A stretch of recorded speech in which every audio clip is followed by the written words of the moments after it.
Proses belajar mengajar pada sejumlah sekolah dalam Kabupaten Pidie diliburkan sementara waktu. Hal itu disebabkan karena sekolah terendam banjir luapan akibat tingginya curah hujan.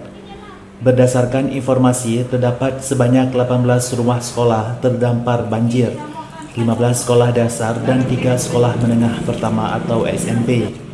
Banjir luapan air sungai terjadi pada Senin dini hari dengan ketinggian air bervariasi mulai dari 30 cm hingga 1 meter lebih. Saat ini air banjir sudah mulai surut namun masih tersisa lumpur di dalam ruangan belajar maupun di halaman sekolah. Proses belajar mengajar terpaksa ditiadakan sementara waktu dikarenakan sedang dilakukan upaya pembersihan.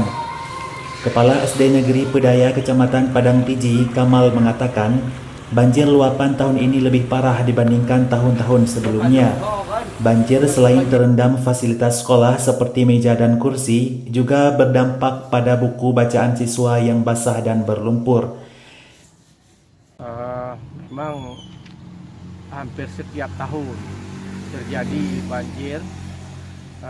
Mungkin yang paling parah tahun ini, mencapai ketinggian kalau di luar hampir 1 meter.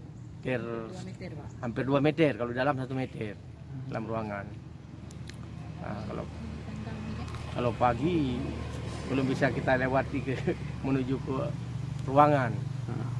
Ini karena udah siang, udah menurun airnya, baru bisa kita melaksanakan pembersihan. Di sisi lain, banjir luapan juga merendam ratusan rumah warga di 3 kecamatan dalam Kabupaten Pidie, yaitu Kecamatan Padang Tiji, Kecamatan Pidie, dan Kecamatan Mila.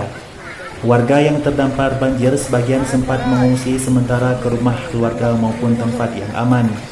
Namun saat ini air banjir sudah surut dan warga mulai membersihkan lumpur sisa banjir di rumah masing-masing. Dari Kabupaten Pidie, Tim Liputan melaporkan.